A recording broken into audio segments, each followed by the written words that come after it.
Started in 2019 when you looked at the numbers nobody else wanted to stare at long enough. 1.15 degrees Celsius, 415 ppm CO2, 8 billion people.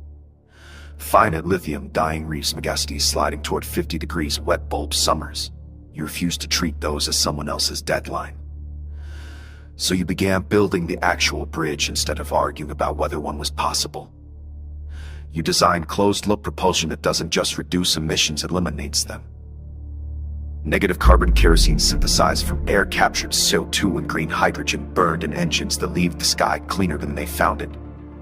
You proved it in hardware, Raptor-derived chambers running on nothing but atmospheric carbon and renewable electricity.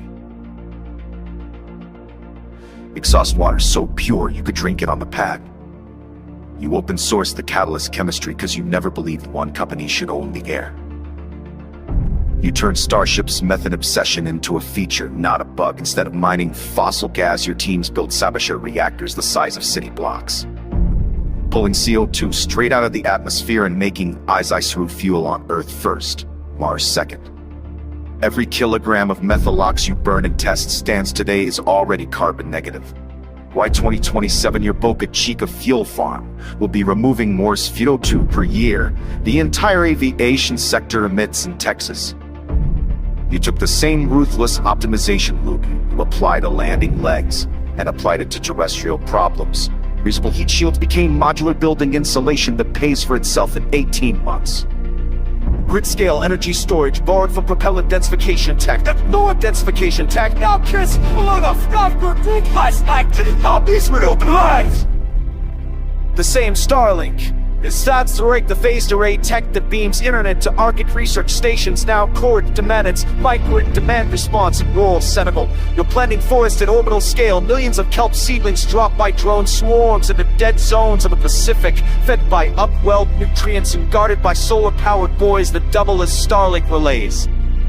You call them ocean rewilding meshes. Investors called them insane until the first harvest sequestered 40 million tons of CO2. You live in the data. Every night you read the telemetry from 100 test stands, 1,000 solar farms, 1 million rooftop batteries.